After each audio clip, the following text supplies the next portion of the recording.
Student, नमो नमः। तो बच्चों, हमने पढ़ा है लंग लकार। लंग लकार के बाद हम पढ़ चुके हैं लोट लकार, और मैंने आपको बताया भी था कि लकार क्या होते हैं। तो आज इसी सीरीज को हम आगे बढ़ाते हुए देखते हैं और इसको शॉर्ट में देख लेंगे ताकि इसकी समरी हम समझ जाए नेक्स्ट। और अगर हम नेक्स्ट चैप्टर शुरू करें तो फिर आपको इसमें कोई भी प्रॉब्लम ना हो। तो देखो, लंग लकार, लंग लकार को पढ़ने से पहले क्या पढ़ेंगे? लकार। मैंने बताया था ना आपको, लकार। ये सेकंड चैप्टर है आपका, लकार है ना। सेकंड चैप्टर है लंग लकार। तो लंग लकार मीन्स भूतकाल। लेकिन लंग लकार पढ़ने से पहले हम इससे पहले वाले लकारों की भी नॉलेज ले लेते हैं। हम जानते हैं लकार कितने प्रकार के होते हैं? 5 प्रकार के। जानते हैं ना कि लकार 5 प्रकार के होते हैं। तो हमारे पास सिर्फ लंग लकार और लोट लकार है। तो हमें लंग लकार और लोट लकार के अलावा जो 3 लकार हो रहे हैं उनकी भी जानकारी लेनी है। तो लंग लकार, लकार क्या होते हैं? काल या समय, है ना। लकार का शाब्दिक अर्थ क्या होता है? काल या समय। तो निश्चित समय का बोध कराने वाले, निश्चित समय का जिससे हमें बोध होता है वो क्या कहलाते हैं? लकार। निश्चित समय का बोध जिनके द्वारा होता है वो लकार कहलाते हैं। लकार कितने प्रकार के होते हैं? लकार के प्रकार कितने प्रकार के होते हैं बच्चों? लकार 5 प्रकार के। कितने प्रकार के होते हैं? 5 प्रकार। 5 प्रकार के होते हैं ना। पहला होता है लट लकार। लट लकार मतलब वर्तमान काल। सेकंड होता है लंग लकार, जो कि आपका लकार जो आपने पढ़ा है लंग लकार, इसका क्या अर्थ होता है? भूतकाल। क्या होता है? भूतकाल। थर्ड होता है लिट लकार, मतलब लिट लकार मतलब भविष्यकाल। भविष्यकाल का मतलब समझते हो ना। फोर्थ होता है लोट लकार, वो भी पढ़ा है आपने। लोट लकार मीन्स आज्ञार्थक काल। और फिफ्थ वाला कौन सा होता है बेटा? होता है विधिलिंग। विधिलिंग लकार, ये होता है चाहिए अर्थ में, है ना। ये तो हमने पढ़ लिया शॉर्ट में। हमें जानकारी मिल गई कि लकार 5 प्रकार के होते हैं और कौन कौन से लकार कौन कौन से काल में, किस काल के लकार को क्या कहा जाता है? वर्तमान काल का लकार होगा तो उसे कहेंगे लट लकार। भूतकाल का और लकार होगा तो उसे कहेंगे लंग लकार। भविष्य काल का होगा तो लिट लकार। आज्ञार्थक काल का होगा तो लोट लकार। और चाहिए अर्थ में अगर प्रयुक्त हो रहा होगा तो विधिलिंग लकार। वर्तमान काल प्रेजेंट टेंस, प्रेजेंट टाइम में चल रहा है, अभी जो कार्य कर रहे हैं हम वो क्या है? वर्तमान काल। जो कार्य हमने करके खत्म कर दिया है, जो कार्य हम कर चुके हैं वो है भूतकाल। और जो कार्य हम करेंगे आने वाले दिनों में वो है भविष्यकाल। आज्ञार्थक काल, आज्ञार्थक काल क्या होता है?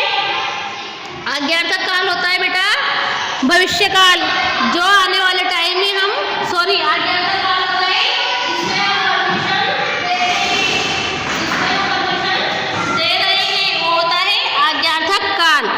जिसमें हम परमिशन दे रहे हैं वो होता है आज्ञार्थक काल। परमिशन भी देते हैं, ऑर्डर भी देते हैं। जैसे आपसे कहा जाता है कि आप घर जाओ, आप कल होमवर्क करके लाना, ये सब क्या होगा? आज्ञार्थक काल होगा। आपको होमवर्क करना है, आप घर जाइए। आपको चैप्टर पढ़ाया था तो पढ़ाया था ना सदाचार के नियम पढ़ाए थे, उसमें आज्ञार्थक काल में मैंने, तो वही आज्ञार्थक काल है। फिर भी उसको हम शॉर्टली समझ लेंगे, लंग लकार। अब पहले देखते हैं, हमने पहला लकार कौन सा पढ़ा था? लंग लकार। कौन सा पढ़ा था? लंग लकार मतलब भूतकाल। भूतकाल में आपको क्या पढ़ाया था? लंग लकार में पढ़ाए थे ना रूप पठ धातु के। तो ये पठ धातु के रूप आपको ऐसे समझो कि रट लेने हैं। पठ धातु के रूप, एक धातु के रूप रट लेने हैं किसी भी धातु के, ताकि आपको कोई भी धातु दी जाए, पठ दे दी, पठ के रूप अगर आपने अच्छे से रट लिए हैं, बिल्कुल अच्छी तरह से समझ चुके हो, तो आप वध के, लिख के, खाद के, गम के, किसी भी धातु के रूप आप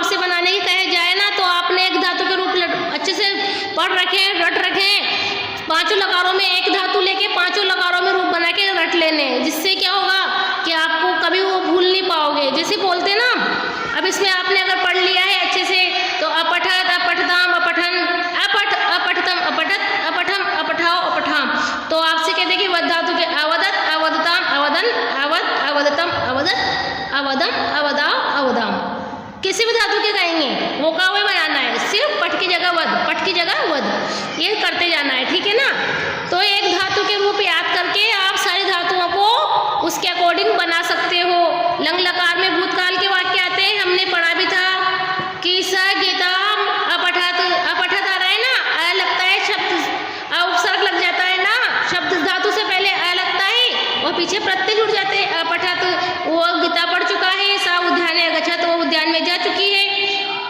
इस तरह से हमने इस चैप्टर को पढ़ा था। फिर हमने इसमें पढ़ा भी था कि वो लोग जू में घूमने गए थे तो उन्होंने वहाँ क्या देखा, किस तरह से वो वार्ता कर रहे हैं, क्या क्या किया उन्होंने कहा था ना अहम,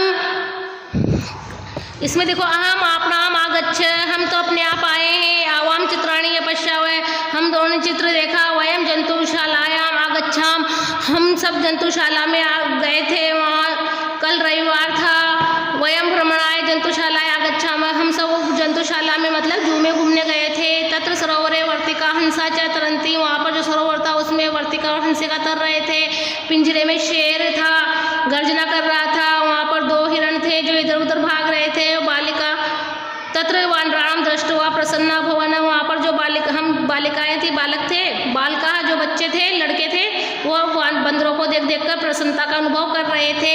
किम युवाम अपि तत्र गच्छत, क्या तुम भी वहाँ पर गए थे, त्वम तत्र किम अपश्यत, तुमने वहाँ पर क्या देखा। सायं वयम गृहम आगच्छा, हम शाम के टाइम पे हम सब घर आ गए। घर का कार्य, गृह कार्यम च करवन, गृह कार्य किया। अहम दुग्धम अपिबम, मैंने दूध पिया। पश्चात शयनाय आगच्छा, उसके बाद सोने के लिए चले गए। तो इस तरह से भूतकाल के वाक्य बने ना, सब में आ लग रहा है, जितने भी धातुओं के रूप बने हैं सब में आ लग रहा है ना। आगे ये देखो एक जैसे ही बनेंगे सब में, अहम के साथ अपिबम, यूएम के साथ अगच्छत, अपठत आता है, अगच्छत आया है, सारे रूप एक जैसे ही बनेंगे। सिर्फ परिवर्तित धातु जो होती है गच्छ, वो गम में न बन के गच्छ में बनते हैं। गम धातु का परिवर्तित रूप गच्छ होता है, तो वो सिर्फ वही एक धातु ध्यान में रखनी है। और दो चार धातु है और है जो मैं आगे आपको जब पढ़ाऊंगी पूरा ग्रामर तो उसमें लिखा दूंगी। अभी अपने चैप्टर में लंग लकार है तो लंग लकार का देखते हैं, ठीक है। ये लंग लकार पढ़ने के बाद हम दूसरा चैप्टर क्या पढ़ते हैं, लोट लकार। दोनों लकार दिए ना आपके चैप्टर में, फर्स्ट सेकंड चैप्टर और थर्ड चैप्टर। तो लोट लकार, लोट लकार में क्या होता है, आज्ञार्थक काल, उसमें आज्ञा दी जाती है। मैंने बताया था आपको, फलानी आना है, क्या कह रहे पापा बेटे से कि फल लेके आओ, तो हो रही ना आज्ञा, आज्ञा दी जा रही है कि फल लेके आइए। कक्षा में वही माँ गच्छे, कक्षा के बाहर मत जाओ। इसके रूप भी वैसे ही बनेंगे। एक धातु के रूप याद करके आप सभी धातुओं के रूप आसानी से बना सकते हो। पठतु पठता पठंतु, पठ पठतम पठत, पठाने पठाओ पठाम, गच्छतु गच्छताम गच्छन्तु, गच्छ गच्छतम गच्छत, गच्छाने गच्छाओ गच्छाम, वदतु वदतम वदन्तु, वद वदतम वदत, वदानी वदाओ वदाम। इस तरह से सब धातुओं के रूप आप बना सकते हो। एक धातु के रूप आपको याद करने, बेटा इनको तो याद तो करना ही पड़ेगा, स्वयं को याद करना पड़ेगा। इसमें तो मैं आपकी क्या हेल्प कर सकती हूँ, आपको एक धातु के रूप तो याद करने होंगे। ये प्रत्यय दिए हुए हैं, इन प्रत्ययों को याद कीजिए या फिर एक धातु के रूप याद कीजिए। इसमें कि किस तरह से आज्ञा दी जाती है, किस तरह से इसके सेंटेंस बनते हैं, तो इसमें सेंटेंस भी दिए हुए हैं। देखो आचार्य नमामि, विकास ने क्या किया, आचार्य को नमस्कार किया, तो उसके बाद आचार्य आयुष्मान भव, आचार्य ने क्या कहा, आयुष्मान भव, आयुष्मान हो। फिर उसके बाद रचना अर्चना ने उनको कहा आचार्य आवाम नमावह, नमावह आवाम, देखो हम दोनों, आवाम पठावह या नमावह, धातु कोई सी भी हो प्रत्यय यही लगेगा, इस प्रत्यय में कोई भी चेंजेस नहीं होगा, ठीक है ना बच्चों। प्रत्यय एक ही रहेगा, प्रत्यय वही रहेगा जो प्रत्यय है, चाहे धातु कोई भी हो। आगे देखना, मैं आगे भी शब्द दिखाऊंगी आपको इसके। देखो नमावह कौन सी धातु है, नम धातु है। कौन सी धातु है, नम। नम मतलब नमस्कार करना, है ना, नमस्कार करना। अगर हम इसके उसमें बनाएंगे लंग लकार में तो क्या बनाएंगे, अनमत, अनमताम, अनमन। मैं नमस्कार कर लिया है, कर चुका हूँ, कर रहा हूँ, करूँगा, मतलब कर चुका हूँ उसके लिए, ठीक है ना। उसके बाद देखो आचार्य चिरम जीवितम, आचार्य ने क्या कहा, आचार्य के सेंटेंस में आज्ञार्थक काल का प्रयोग नहीं होगा बेटा, आज्ञार्थक काल का प्रयोग किस में होगा, स्टूडेंट के सेंटेंस में, ठीक है ना। चिरम जीवितम, चिरंजीवी हो, विशाल की महम आगच्छानी।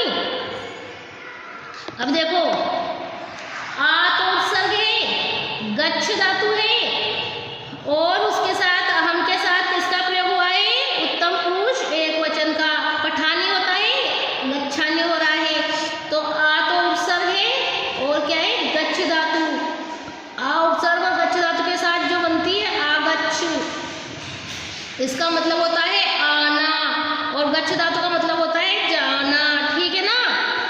तो आगच्छानी क्या, मैं आ जाऊं, विशाल परमिशन मांग रहा है ना कि सर मैं अंदर आ जाऊं। आप कहते हो ना आई कम इन सर, आई कमिंग मैम, तो वैसे ही कह रहा है कि अहम आगच्छानी, मैं अंदर, आप क्या मैं आ जाऊं। तो आचार्य जी कहते हैं आगच्छ उपश्यत, उपविशच्च, आओ और अंदर बैठ जाओ, यहाँ पर बैठ जाओ। सर्वेषां छात्र अद्य वयं किम पठिष्यामः, देखो यहाँ पर पठिष्यामः क्या आ रहा है, इसमें क्या क्या पूछ रहे हो छात्र, अद्य वयं किम पठिष्यामः, आज हम क्या पढ़ेंगे। अभी तो उसका कोई डिसीजन नहीं लिया ना कि क्या पढ़ना है, अभी तो कुछ भी डिसाइड नहीं है कि क्या पढ़ेंगे, तो भविष्य काल बन गया। तो आज हम इसमें भविष्य काल का शब्द है, तो आज हम क्या पढ़ेंगे। इस तरह से लोट लकार के शब्द बनते बेटा, लोट लकार के शब्दों को ध्यान में रखना है और अपना पढ़ना है लेसन, और अपने शब्दों के रूप बनाने हैं। लंग लकार और लोट लकार में जो चैप्टर दिए हुए हैं इनमें सब सिर्फ एक ही चीज़ आपको ध्यान रखनी है कि लोट लकार के रूप कैसे बनाने हैं और लंग लकार के रूप कैसे बनाने हैं, ठीक है ना। तो एक धातु, पठ धातु, वध धातु, कोई से भी धातु लेके और एक धातु के साथ इनके रूप बनाओ और उनको अच्छे से याद करो, ताकि आपको कोई भी परेशानी का सामना ना करना पड़े। कभी आपसे पूछा जाए, कहीं भी पूछ ले कोई भी, तो आप उसको आसानी से उत्तर दे सको, ठीक है ना बच्चों। इतना पढ़ने के बाद हम ये सब पढ़ लिया है हमने, इसकी हमने समरी भी समझ ली है, इस लेसन को हमने अच्छे से समझ लिया है। लंग लकार, लोट लकार, लकार में क्या होता है, भविष्य काल क्या होता है, वर्तमान काल क्या होता है, सब कुछ समझ चुके हैं। तो मैं आशा करती हूँ कि आपको ये सब समझ में आ चुका होगा, आप इन सबको अच्छे से समझ चुके होंगे। अब हम नया, इसके बाद फिर नया चैप्टर शुरू करेंगे, ठीक है ना बच्चों। अगर कोई डाउट हो तो आप मेरे से पूछ सकते हैं। बाय।